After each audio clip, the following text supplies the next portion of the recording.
C, what else? What else? C, come on, come on, come on.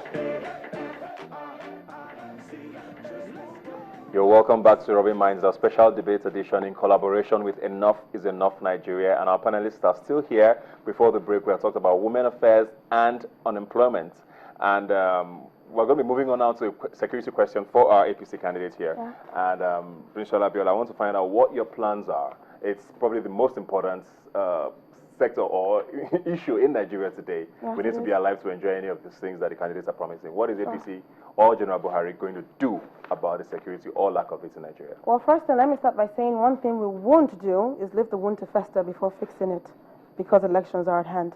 So on security, we're going to urgently address capacity building for our law enforcement agents and agencies.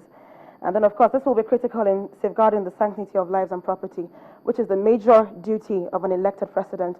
You safeguard the lives and property of your people. You don't watch them die. You don't wait for 15,000 to die before taking action. Of course, we also have to know that security is a lot more. It entails a lot more than just tackling terrorism. There's the issue of pipeline vandalism.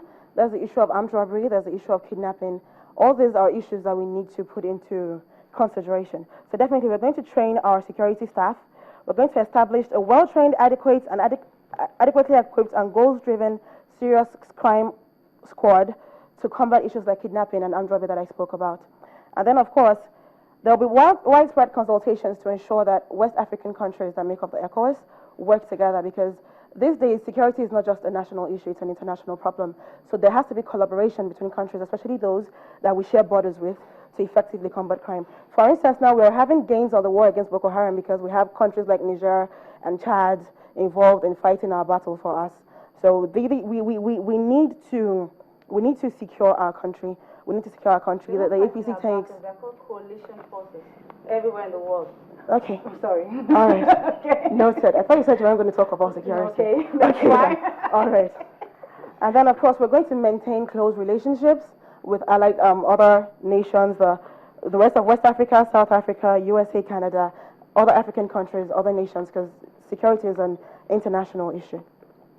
All right. You have anything to say? Should we move on to another issue? She just said. And then, of course, we'll be reviewing the she's reading a lot, so I'm not reading a lot. Nobody stops you from coming on with the judder, you know. It's easy for us to speak without, stuttering, because this is what we're done.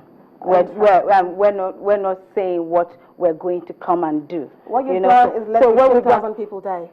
Well, that is your statistics. No, and okay, so that is your statistics. And you know that security is a world problem. It's a world problem. Yeah, we have. It's a global. Hold on. It's happening in Iraq. It's a global issue. It's a global issue. Even in America, they still have security issues. Yeah, but so you cannot be talking of developing nation like Nigeria. Actually, can't hear either of you. Okay, sorry. So we need to just. All I'm saying is the fact that it's a global problem does not mean that it's okay for it to happen. Okay, thank you very much. That's why we're tackling. Your president made references to Afghanistan and Iraq. I'm not an Afghanistan. I'm not Iraqi. You can't tell me because it's happening in Iraq, then I should be cool with it. It is our turn. It will be over. Thank you very much. Thank you very much. Let's leave it at that. I know we are very passionate. I know security is a very passionate issue. Very. Many people have died. Thousands. Yeah. But he is our president, not her president. Yeah. Just to clear that. Okay, we're moving on to women in economy, and I think this is one area that a lot of people are concerned about, particularly as there's so much around the world about empowering women as regards the disbursement of funds. So I'll start with you, Josephine. Your government has been in power for a few years. How would you score your government in the area of women empowerment in economic growth? Well, on a scale of 100, I'll be fair and not be seen as being, and say 54%. Interesting. Okay. And why? Because if you look at every empowerment initiative, women are always given, there's always a focus on women. I mentioned the UN second phase that was, focused on just women. I mentioned the 220 billion SME fund, 60% of it is reserved for women. And the GWIN program that was launched a month ago is focused on women. There is an agricultural fund, 60% of that fund is reserved for women. So you can see that in everything we're doing, this administration is doing, President Goodluck Jonathan is doing, there is a special, care for women, and women are taking advantage of that. We've been talking of this Mosumola Moru, who is an agriculturist. She's called Pretty Farmer. She's one of the women that have benefited from this administration's initiatives on women empowerment. Do you have any other plans for women empowerment? You see, there are plans in women in empowerment. Like I said before, there's a gap. There's a link between the rural and the urban. So when you want to really get successful in empowering women, you need to go to the rural areas. And when you women in the urban area that do not need to be empowered? No, they do need to be empowered. But I'm saying if you want to be very successful, because there are more of them in the rural areas. Okay, so that is why agriculture is an area that we're focusing in, because from the survey that we have done, we've seen that most women in these areas are engaged in one or two agricultural, ventures. So if we were able to empower them in those areas, then we'll be able to empower more women. But in the urban areas, there are women who even own oil blocks now in Nigeria. It never happened before. Okay, so there are women who are entrepreneurs. There are women who are very grounded as entrepreneurs in the urban areas, and those are the areas that we're paying attention to, building the capacities, networking them, and making sure that they're well grounded in whatever area they want to go into. And so these are some of the things that we're doing to ensure that women are carried along and empowered to be, that economic pillar that they are, that we know them to be. Okay, We know. The thing is, we know. Yeah, of course, we know. Well, definitely, regards to economic development, there was this conference a while back where it said the result from the conference was that a bird cannot fly with one wing. So definitely, if we're to develop a society and have a robust economy, we have to make sure that women and men are involved in economic activities. One of the key points of the APC manifesto on women is to empower women economically. How exactly? I will make reference with Kano State, I will make reference with Lagos. In Kano, there have been lots of schemes for women, and it's not just about educated women now, because she was mentioning GWIN, UWIN. You still have to have a level of education to type a business plan, send it, wait for it to be accepted. Talking about rural development and going to women, she made a reference to my background. I don't understand what that has to do with this, but now talking about rural empowerment, getting our hands dirty, we only get our hands dirty for our people, working for progress, not, financial misappropriation. That's what we do in the APC, it's for the people. In Kano, for instance, lots of women have benefited from schemes. We have some at intervals, sometimes every 3 months, could be 2 months, depending on the number of people on the waiting list. They are empowered with funds to go and start up their business. It's not a loan, it's not something you have to repay. Sometimes SMEs, some women don't need more than 10,000 to start a business. Some just need 20,000. They just want to do something and get money. Do you understand? They want to be able to sustain their families, have some kind of income. Kano State government does that. And then, of course, you cannot also not divorce education from women empowerment and the economy. The Kano State government has also done a lot with regards to educating young women, giving them that opportunity, giving them the leverage, placing us at par with the men. They are closing that gap in education statistics between boys and girls. Lagos State, hundreds of thousands of women, I make bold to say this. If you think I'm wrong, you can counter me, or after this, you can go back and do your research. Hundreds of thousands of women have benefited from schemes by the Lagos State government to ensure that they are economically empowered. All right, thank Yes. you very much, Derisola. Well, have a reply? you see, she's using Lagos State and Kano State, and I want to remind her that governor of Kano State used to be a member of the PDP. And he left if the you PDP take away because your ideology was Tinubu not in and you line. take away Fashola, you see that most of the big people that you have in the APC, who she has referred to, were members of the PDP. So it's a bit of an annex of PDP working in the APC. Okay, so exactly. So for us, I have already elaborated on what we have done. So if a Kwankwaso is building on the PDP structures that were there before, we're happy. We're people who like people to build on what we have. not to reinvent the wheels, because when you reinvent the wheels, it becomes a bit difficult to move on. Yeah. Okay? On the issue of No, money no. next. Is she done? Yes, I'm done. I'm going to quote Chief Yeah, Aldrop. I'm going to quote Chief Aldrop Another on this, and he PDP said, man. please, let me land. You people tried to kill him. Anyway, I'm going to quote... Well, I have to respond to that. I have to respond to that. I have to respond to that. I have to respond to that. It's a live show. On, We yes, can't give you on the all the issue, time. this time I would have spoken. All this time I would have spoken. You're breaking the rules on Okay, TV. all right, You can't do that. Exactly. Okay. The rules are set before you came on, so don't break them on live TV. Thank you very much.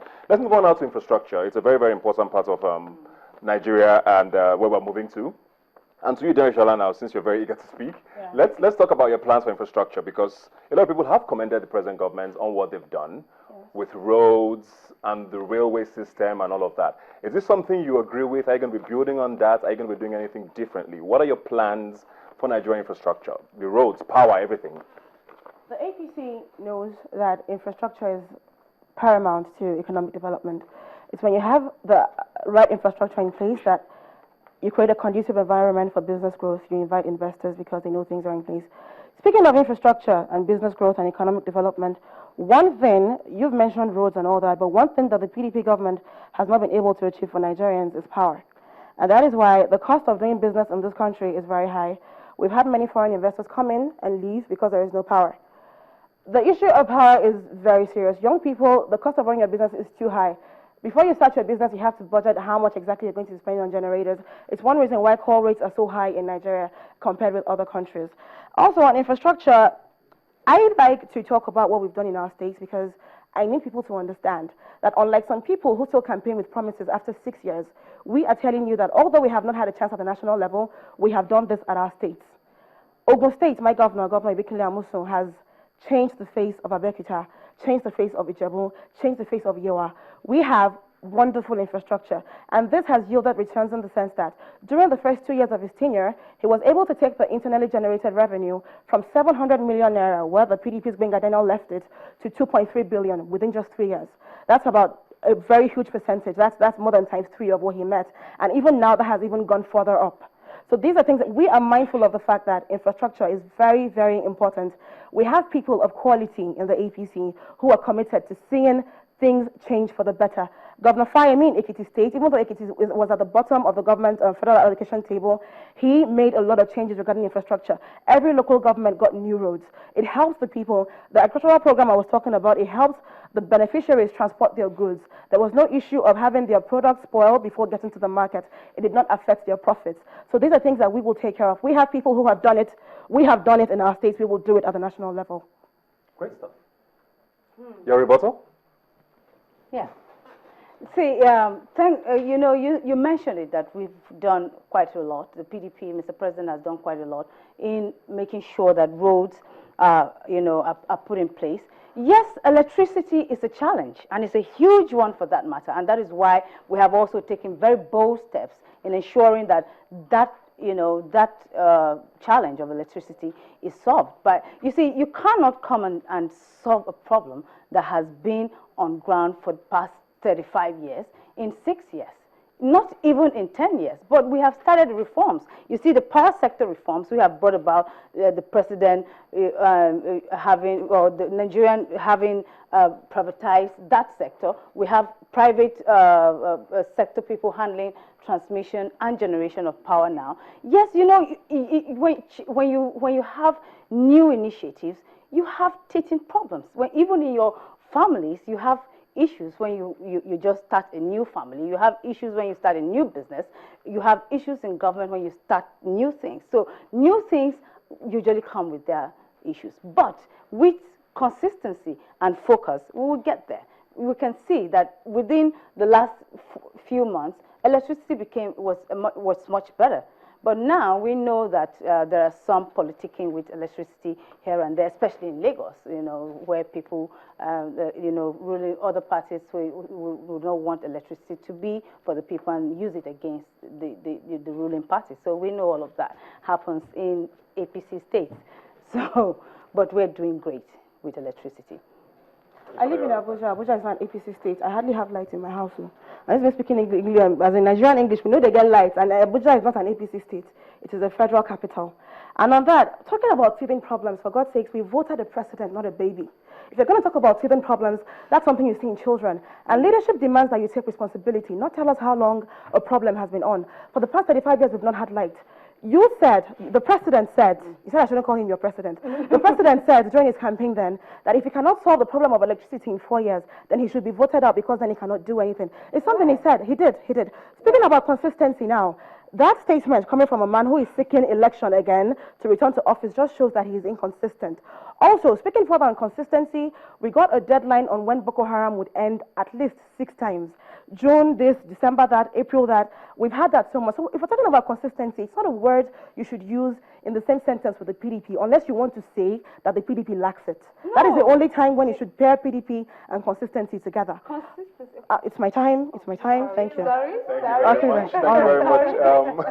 We're going to go on another break now. When we come back, we have one final issue to tackle and we'll be taking closing remarks from our panelists. Please stay with us.